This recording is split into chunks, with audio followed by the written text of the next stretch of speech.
Hi everyone, thank you so much for joining the next SLC Connect webinar. Today we are joined by special guest Chad Croft all the way from Queensland, Australia. So he's going to be joining us today to answer all your questions.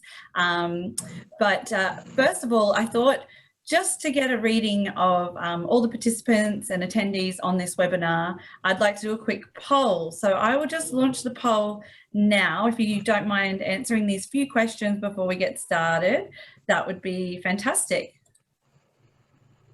So I've just got a few questions there. First of all, have you been to Queensland in Australia? Have you heard of Tangalooma and Moreton Island in Queensland? And have you sold a holiday to Tangalooma Island Resort in the last 12 months? So I've got a few answers coming in now from everybody. Looks good. Ooh, these are great. So I'll just end the polling and share the results. So as you can all see, lots of you have heard of Queensland, which is fantastic. And many of you have heard of Tangalooma and Moreton Islands as well, which is really, really great to hear. Obviously, we want everybody selling lots of Tangalooma once the borders are reopened to Australia. So we'll get straight into the presentation and hopefully inspire you to send your clients to beautiful Tangalooma Island Resort. So I guess as an introduction, I actually used to work at Tangalooma for 3 years before I moved to the UK. So I'm really passionate about this resort. I'm passionate about Moreton Bay. The dolphin feeding experience is incredible. And it's just one of those once in a lifetime things that you get to do. And it really is an amazing family experience. So we'll get straight into a bit of a video that we've got to play today about all the must-do experiences that you can do at Tangalooma and Moreton Island.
See, there's so much to do on the island. It's one of the best places to watch a sunset on the east coast of Australia. It's really unique for that.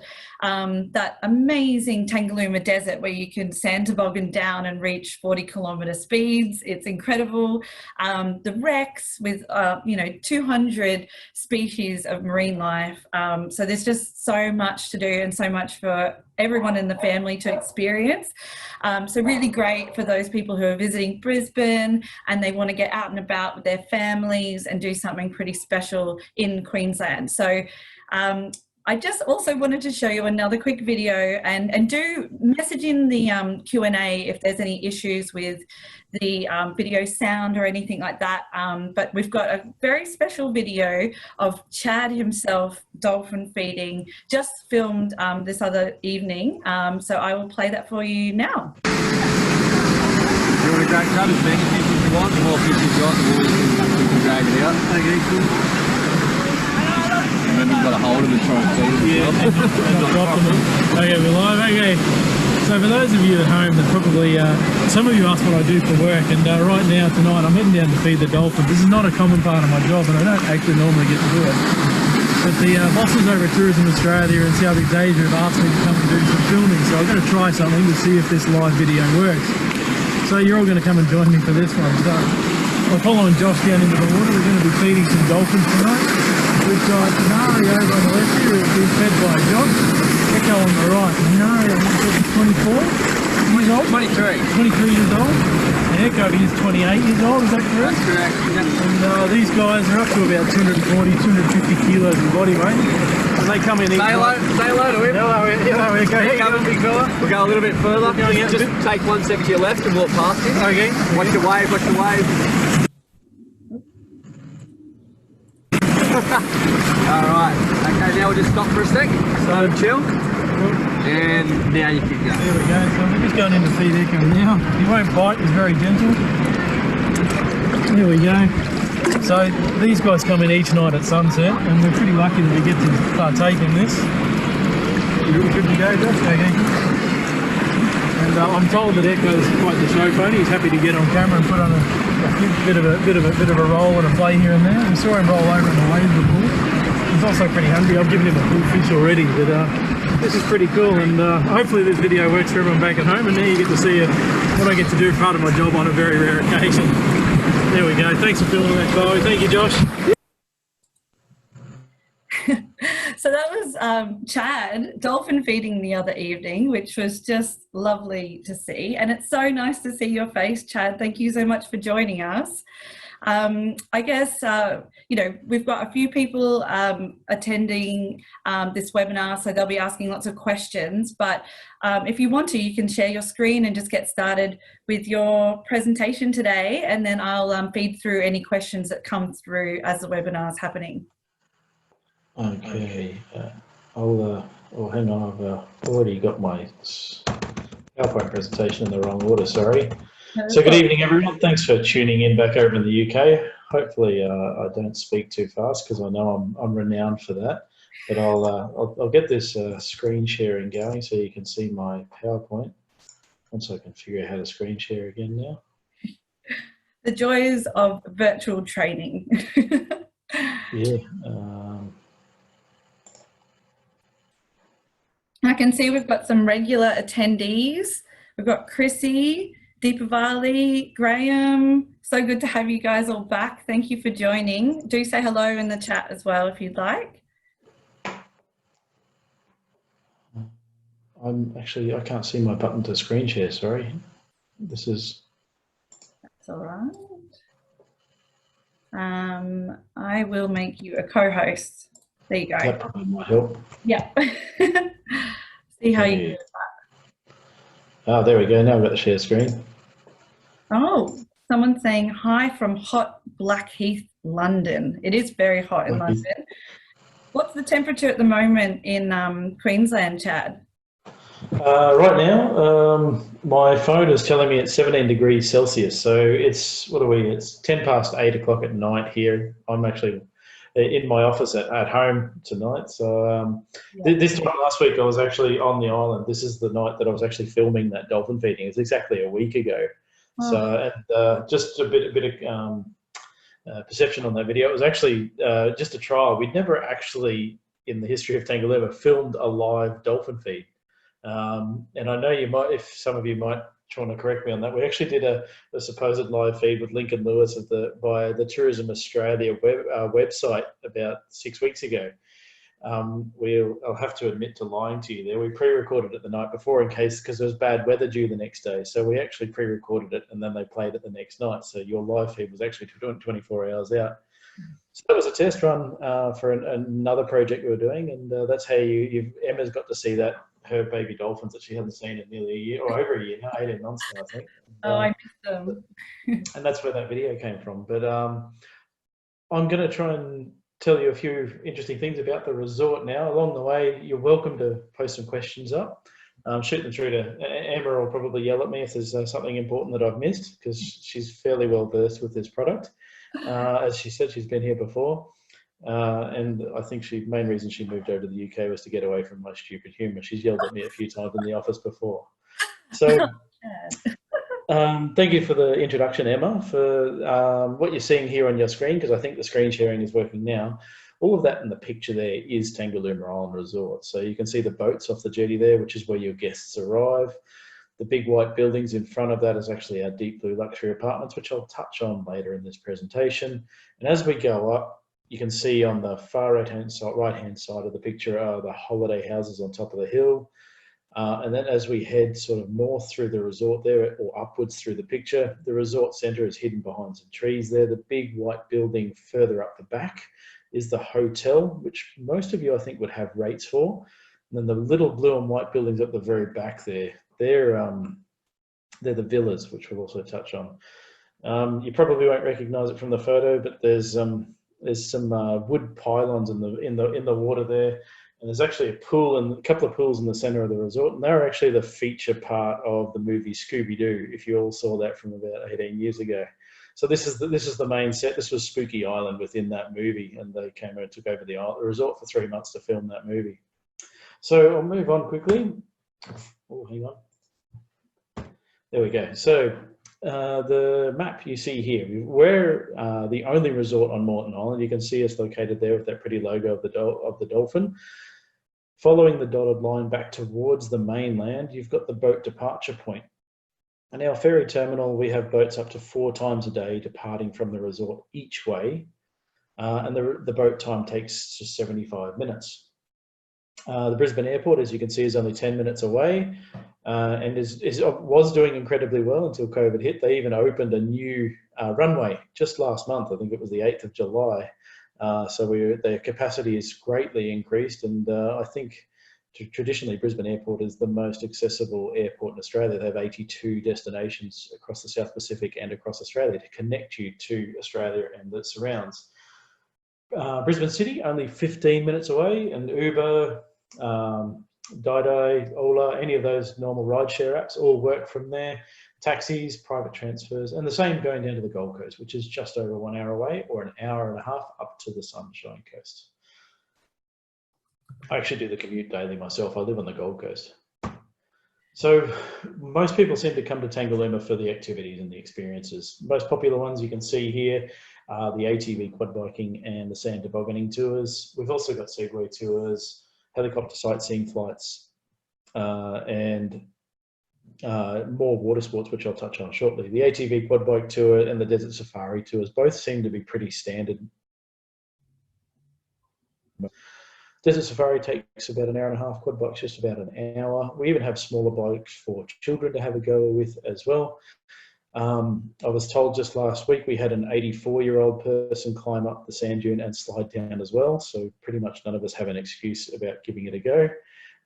We'll have some videos for you next week so you can see me experiencing the sand dune and getting a mouthful of sand. Actually, Emma will send that to you later if you want to have a look. That'll come through next week once we finish editing those from my experiences last week. Now, I mentioned just before about the water experiences. So the island itself, the island itself is about 40 kilometres from the mainland of Brisbane. So we're out near the ocean.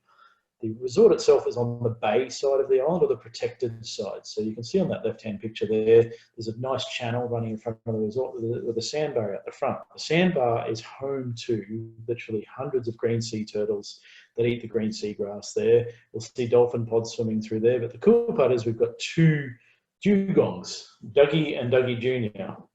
They're our new names for those dugongs. Dougie has been around for more than 20 years. He's been there. I'm 12 years with the company. He'd been swimming around and been called the old dugong well before I even started with the company. The shipwrecks, you can see there's 15 shipwrecks there as well, and you can experience them on the snorkeling tour and on the way back from the marine discovery cruise. And the reason why I mention that is you'll see the dugongs and turtles on this marine discovery cruise looking for the marine wildlife of Moreton Bay. So the cool part is you'll also see beautiful birds like the Brahminy kites, the white-bellied sea eagles, the cormorants that all live on the shipwrecks as well. It's a wonderful photo opportunity. And the shipwrecks have been there since 1964. I think the first one was sunk, and there's 15 of them, and the last one was sunk in 1983. So the coral life and fish life has had a very long time to propagate. And as you can see in the bottom right picture there, there's huge amounts of fish that you will be swimming through when you come and do the shipwreck and snorkeling tour. The snorkeling tour is actually very well catered for any swimming level. So they actually have flotation devices in the water for you, and there's people in the water with you too with life rings. So if you're worried about getting in the water by yourself, they'll actually take you through the whole tour yourself. And as you can see, there's a channel running between the shipwrecks. What actually happens is they take you on to the shipwreck, the snorkeling tours at particular times of the tide. So they'll drop you at one end if the tide's going out, and you'll drift north, and then the boat picks you up at the other end. So you don't even have to work hard. Same vice versa. If the tide's coming in, you'll start at what is pictured here at the bottom of the shipwrecks, and the tide will drag you towards the resort, and the boat picks you up at the other end. It's very safe, very protected, and it's quite wonderful. I myself can even swim down to the bottom to see the bottom of the shipwrecks. It's only about 10 meters deep. And it's really quite cool. If you're lucky, you will see a dugong or a turtle on that snorkeling tour as well. If you don't want to get in the water, you can see them as part of the marine discovery cruise as well. The best way to see the marine life on the resort, though, I think is one of our helicopter flights. So the helicopter flights, the sightseeing flights that go anywhere from 6 minutes up to 30 minutes. We even have whale watching by helicopter as well. But if you take one of our helicopter flights from 12 minutes or longer, they'll actually take you to the southern part of the island, flying over the shallow reaches, which you will see multiple dugongs, multiple screen sea turtles, and dolphins all from the air. But the cool part is right now, at this time of year, you will see whales from the air as they cross over to the other side on the ocean side. So seeing whales, dugongs, dolphins, turtles, all by helicopter is really, really special. And then you fly back over the Moreton Bay National Park, which is where Moreton Island is all national park and protected. There's only 2% of it is either developed or having small townships on it. And as I said before, we're the only resort on the island. Now, I've already mentioned the helicopter flights. You can also partake in other water activities like banana boat rides or parasailing, and you can see the boat in the background there that would take you as part of the Marine Discovery Cruise. There's an eco ranger on board, and they give you full commentary and educational information about the marine life, conservation on the bay, and the work that our Eco Centre team does to look after the marine life of the bay and the studies they do.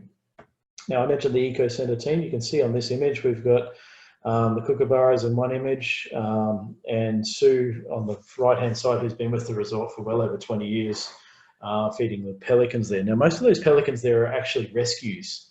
There's a team living on the mainland that whenever they get a injured pelican or a pelican that's had a fish hook caught in it, the pelican will go there for its early rehabilitation. Then they bring it over to the resort and it's released there.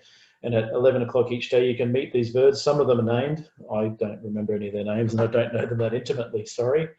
But there's a few of them that hang around and come back daily or weekly and join in the pelican feeding at 11 o'clock each day. But that's just part of what the Eco Centre team do, and they do a lot of animal rescues. It can be turtles that are caught up in crab pots and stuff as well. They do animal checks, and they work with local universities on doing studies of the bay as well and the health of it. Now, the dolphin feeding, Emma touched on this briefly. You've already seen me have a go. It's actually really easy. And the dolphins themselves are very, very gentle. It's a really special activity. Anyone of any age can do it. We even have a waterproof wheelchair. So if your guests that are needing extra help to get into the water, they can still partake in it. And which is really special for those that have trouble getting on some of the tours and activities on their holidays. They can still get in and have a go at this. Dolphin feeding happens at sunset every night. The first dolphin came in back in 1981, and we're nearly 40 years later now, and the family is up to about 13 dolphins. We had 2 young ones born in the past 12 months. They're not part of the feeding program yet. We don't let them feed until they're at least 2 years old, so they don't rely on us. The dolphins themselves, we only feed them up to 10 or 15% of their diet each day. They don't actually rely on us for food. They seem to just enjoy the interaction. And that's why they come back each night, and hopefully you get to have a go when you come over and visit. The whale watching I touched on briefly already with the helicopter sightseeing flights, but we do take you out on cruises if you like, and the cruise goes at 12 o'clock each day. Last year we saw over 1,000 whales during our whale watching season from June to October. They're very prevalent. They're going past the island right now. Last Thursday we had 13 whales on the tour. I only know that because I was on the island that day and I got the update. I haven't actually chased the update on numbers each day since. But the whale watching cruise includes a light lunch on board. There's multiple options whether you need gluten-free, vegetarian or halal, or regular menu items. It's about a 3-hour tour and you spend about 2 hours out spotting the whales. The cool part is during September, October, which is the later part of the season, you quite often don't even have to go out in the ocean. The whales are in the bay. And we had awesome proof of that just last week when I was there shooting. We even had we actually went out and spotted a dugong that was swimming off the jetty. And while we were waiting for that to come back up for its breath of air, we saw 2 big blows just nearby, which was the whales exhaling about 300 meters off the jetty towards the north of the resort. And they were swimming through that deep channel you saw earlier in those photos. So for us, it was really special seeing them come in really close. It does happen a couple of times a year. They swim in front of the resort, and hopefully when your guests are there, they can take some photos of it and get something special like that happen for them. Now, accommodation. So in this picture is on the right-hand side there are villas, but we actually have 7 types of accommodation. The villas themselves are very popular for families. You can see a pool shot down the bottom on the bottom left there. We actually have 3 resort pools. And if you're slightly more adventurous, you might just want to go swimming in the bay because it's actually very comfortable and the sand feels lovely on your feet. Pictures here you see are the Kookaburra Hotel. I mentioned it earlier. This is one you'll probably have across all your standard rates and packages if you have Tangalooma in your rate sheets. The hotel is comfortable for 2 adults and 2 children in each room. They've all got balconies. They all look towards the water. It's only a 4-story high building. We don't have any tall buildings on the resort. The tallest of all the buildings is 4 stories like this, or the deep blue apartments. And they've all got bathrooms, large bathrooms, and you can see the sofa rollaway in the top left of each room there too, and they're quite large, and they're also regularly used for student groups too, so you can have extra students in there, triple and quad share if necessary. The resort suites and units, that's this room type here, so they have a kitchenette, you can see a dining area.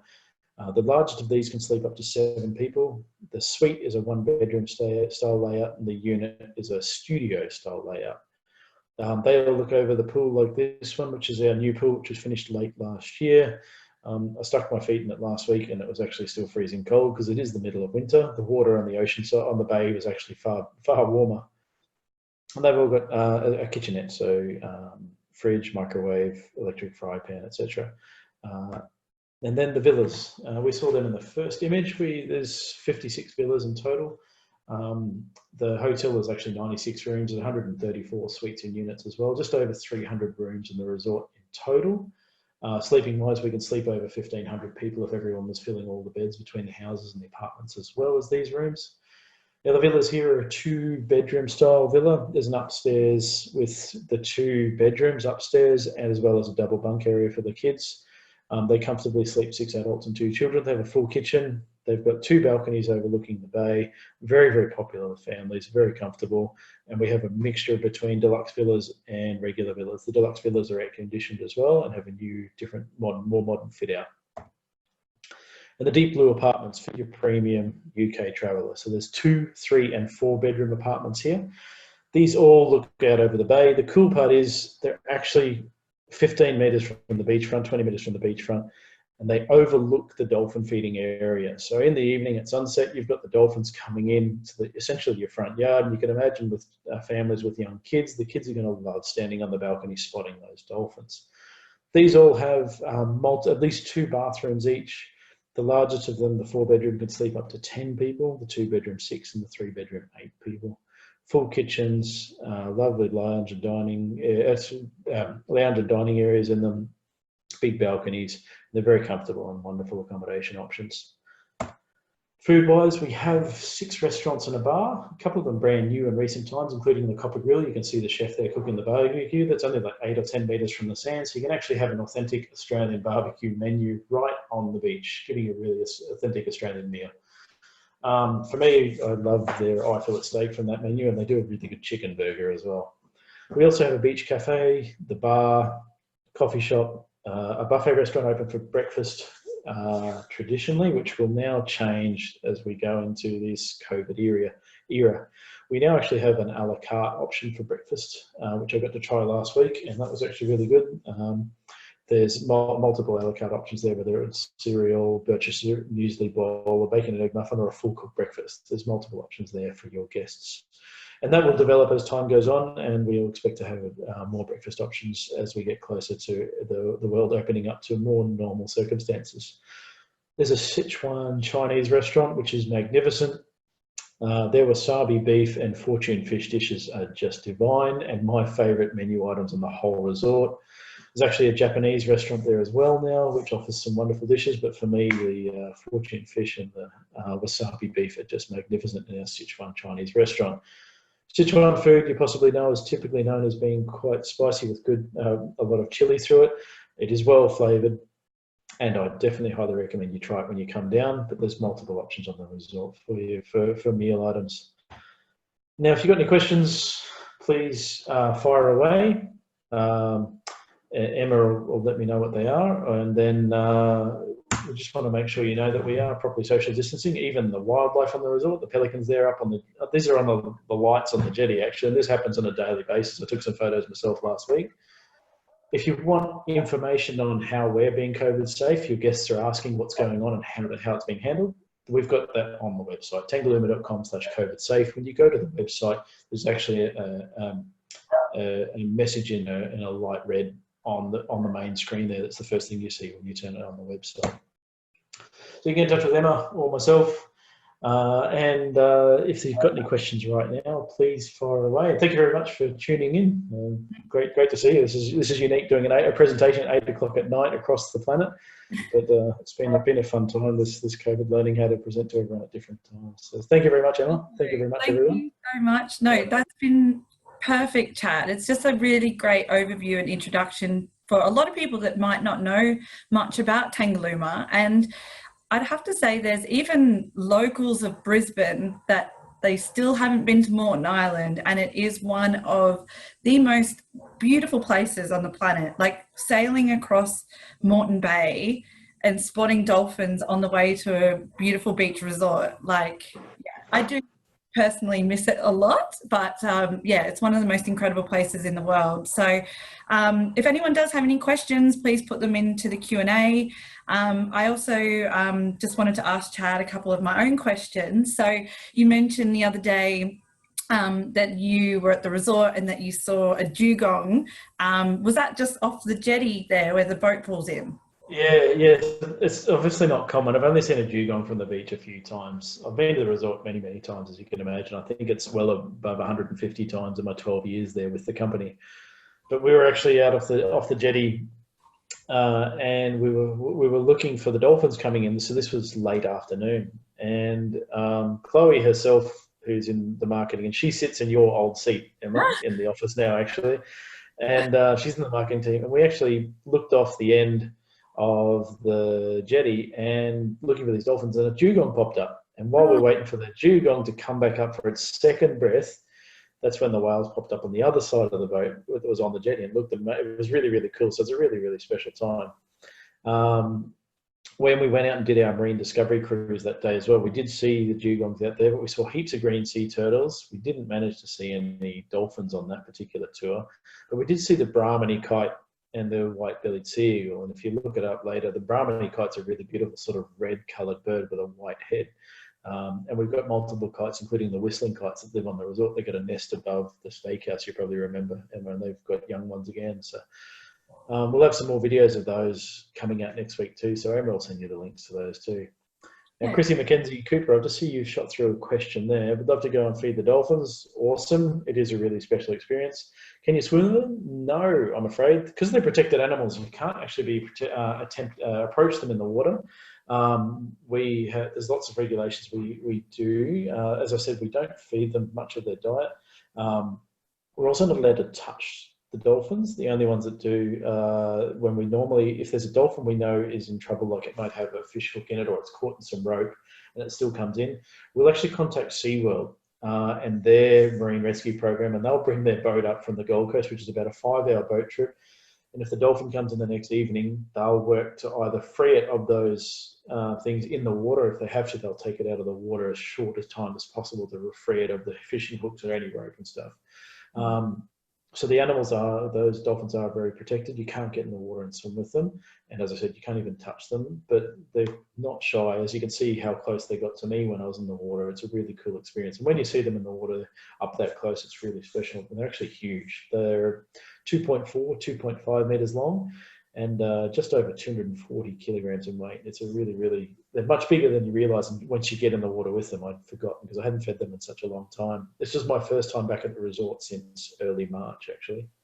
Right. Yeah. I mean, that's one thing that I think is worth highlighting, that these animals are wild. They just come in on their own accord, and they've been doing it for 30 odd years. And the reason why they do keep coming in is because this is very well managed. The dolphin care team are with all of the guests every evening, making sure that it's all run, I guess, according to regulation. And those rules around not touching them and not swimming with them are the reason why they keep coming back. And it's a really special experience. And you do get so close. Like that video of you, Chad, they were centimeters away from your leg. And I just think it's such a really special experience. And the reason why there's those rules there is so that many more people can enjoy it for years to come. So I do see Linda, she's put in the comments as well, she got to go and do the ATV quad biking, which up on those dunes is so much fun, but you missed out on dolphin feeding. So hopefully once the world opens back up again and we can start sending clients and doing fam trips back to Australia, we can sort of get you back to Tangalooma to do the dolphin feed yourself. I don't think we have any other questions. Oh, here we go. Jen says, do you have to pre-book the experiences, or can clients book them once in resort? Which I think is a really good one. Yeah, so Jenny, you can pre-book pretty much all the activities. So if you say you want to partake in the dolphin feeding, you actually reconfirm that. So it's included in a premium day tour package or in overnight stay packages. We do limit the numbers, so there's not everyone that comes over for a day trip can actually participate. But if you do the dolphin feeding, all you have to do is reconfirm. Say you're staying for 3 nights or 7 nights, you only get to feed the dolphins one night in that stay. Again, we don't want to overfeed them, so we don't have everyone feeding them every night. Otherwise, we'd have to deal with an dolphin obesity problem along the way. But so you would just reconfirm which night you're doing it. But as far as booking tours and activities, whether it's the ATV or Desert Safari, you can book that as part of your package or some of the day trips before your departure. So that's included in some of the day tour packages. On the odd occasion, there's some special packages including the Desert Safari tour, but most of the time, agents are pre-booking it for the guests, or the guests can book it after they arrive. And a lot of our extra curricular activities like the ATV, the sand tobogganing, whale watching, helicopter flights, they're a commissionable product too. So you can pre-book them, and it's worth your while to pre-book them. Yeah, I would say that answers your question, Jen. They do book out quite quickly, Chad, from memory as well. So sometimes certain times of the year, so when you get a lot of families traveling, because the families definitely want to make sure the kids have a great time. Yeah. Parents want to get their kids off the hand for an hour or two, so they send them out on the sand tobogganing tour or a quad bike tour, so they can have some free time to go and enjoy a beer on the beach and or wine at sunset. So there are certain times of the year, so if you're looking at school holidays, Christmas holidays, Easter, that sort of thing, they're very, very popular family times, and a lot of the tours and packages, so whether it's quad biking, sand tobogganing, whale watching, etc., depending, like whale watching in September school holidays is very, very busy. So we're actually already very full for September coming up, even though we're only open to one state, Queensland. So it's a popular time for people to travel. So that would be the only time we'd have to worry about pre-booking is peak seasons. Most of the time we have multiple tours departing of each tour type each day. So you should be able to get on board. Yeah, I thought maybe it could be worth also mentioning when you've got a pre-booking made, if the weather isn't great on that day, your client that they would send, they know that they can move to another day while they're at the resort. So if that's an issue, they're, you know, maybe saying, oh, we'll just wait to book our experiences when we get there. It is quite flexible, and the fact that if there is, you know, bad weather, that's not going to mean that they miss out. They'll just get moved to a different day. Yeah. So like for whale watching, if say it's rough weather, say you went over to the resort today, it was rough weather, they'd happily book you on another tour tomorrow. And if you're on a day trip, they'll actually give you return boat transfers and a whale watch tour for the next week if you want to come back the next week if you're a local. Now, Chrissy Mack, I just see you've asked what dates are your kids' holidays. So school holidays in Australia match fairly similar to yours. So we've got Christmas, New Year holidays for 6 or 8 weeks from early December to late January. We have a June school holidays, typically the last week, first week of June, September school holidays, and the Easter sort of April school holiday period as well. They're typically for 1 to 2 weeks, depending on the school, except for the Christmas one, which is 6 to 8 weeks. Hope that helps. Yeah. Probably one other thing that I thought would be worth mentioning is how many nights you recommend to stay. So I feel like maybe a 3-night stay is pretty common for the UK market. Most of our feedback we get is that obviously the hardest part for you guys, if you have guests, they want to come to Australia, they've got sort of 2 weeks to come over here, and they'll probably go to multiple cities, so they've got to pick where their time is best used in cities. So we find that most of our UK bookings are 2 to 4 nights. So Emma's pretty spot on there with a 3-night recommendation. But as far as the actual statistics, we show 2 to 4 nights is the most common from UK, and that's mostly because we have so many tours and activities available there, and so you can fill your time really well while there. And plus, it's a nice spot to sit back and relax if you want to slow down a bit. Is that it? That's pretty much it. I think that's all the questions for now. Yeah, I don't think there's any more. Probably just really getting that message through to everybody how close this is to Brisbane. Like, I don't think people realise, like, there's multiple sand islands. So you've got Fraser Island, Stradbroke, and then Moreton. That's the 3 big sand islands. And lots of people know about Fraser, but it's quite a distance from Brisbane, while Moreton Island, you get on the ferry in Brisbane River. So I just think it's one of those almost like a no-brainer for a day trip out, or a really lovely sort of tropical escape from Brisbane. And I think people, sometimes they forget about how accessible it is.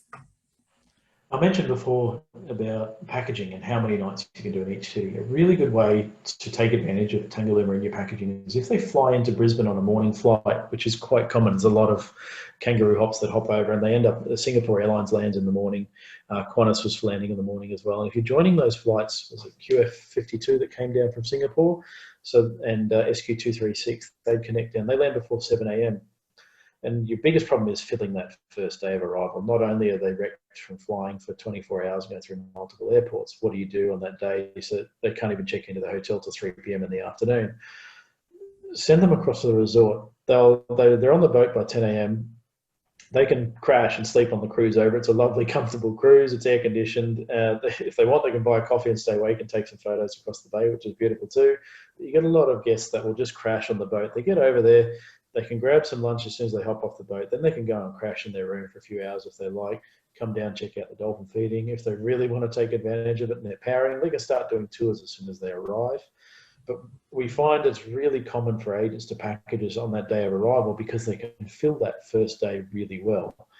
So you hop off the flight, you've got somewhere to go. You don't have to worry about them getting into a room. They're on a boat. They can have a nap, get off, grab some food. They don't need to catch a taxi or anywhere. They can start doing some tours and activities, keep the kids happy especially, and then they can jump in their room too if they want to keep on sleeping for that afternoon to get themselves into the mode before they start the rest of their holiday. And as Emma said, 2, 3, 4 nights will work really well from there before you head on and see some more cities or more of Southeast Queensland before you move on to the next state. Exactly. And it's so close. The wharf is what, 15 minutes from the airport. It's 8 minutes from the airport actually, so it's really really close. Yeah. And it's 15 to 20 from the city, depending on if you're going in peak hour or not. So Yeah. access is wonderful, and you're from the airport if you want taxi or a rideshare like Uber. They're all really easy to get from the airport or to the airport as well. Once you finish your visit, if you're finishing at Tangalooma. Yeah. Exactly, which is why I love it as well. So I don't think we've got any more questions, but I do have one more poll that I will just make live now. So I'm just going to launch it. This one is, do you feel more confident in booking Tangalooma Island Resort on Moreton Island now that you've heard more about the resort and the destination? So if you just want to all cast your votes now, and then I'll just share the results. So we've got 100%, which is great. I think that means our job is... That's a bit of a flip around, because in the first one, not one of you had sold it in the past 12 months. I'm like, oh my God, I've got to climb a really big hill here. So hopefully, I'm glad you liked what you heard and enjoyed what you saw. So just reach out anytime you've got any questions. Amber will be sending you some more videos in the near future. There's one bit I'm not sure if you touched on. We just won a TripAdvisor award too. Yes. Emma's just realised, oh my God, I forgot to say that part. She already said, I want to say that earlier, and took it off me. But we just won a TripAdvisor award for, we're top 10 in Australia for families, and also top 10 in the South Pacific for family destinations. Yeah. So hopefully that helps you, because I believe TripAdvisor is well regarded by your guests up there in the UK. It's very well regarded by domestic guests here. And please send videos we can share on Facebook. Chrissy, we've got heaps. We'll send you. They're on our YouTube. They're on our linked on our website as well. But we'll send you a list of them. Emma has access to them all. She actually made half of them when she was working for us. So the one you saw tonight, the best of the top 10 activities, I believe Emma made that not long before she shot off and left us behind because she didn't like my jokes. So that will get them to you for sure, Chrissy. Yeah. Yeah. Thank you, everybody, for joining. I think we've inspired you, obviously, about Tangalooma and beautiful Queensland. So I'll be in touch again with some follow-ups and links to videos. And please just get in contact if there's any other questions that you have about Tangalooma. I'm more than happy to help. So with that, I might just leave it there. And do join us for the next SLC Connect webinar next Wednesday as we continue. So thanks so much, guys, and enjoy your day. Thank you, everyone. See you later. Thanks, Aurelia. Thanks, Emma.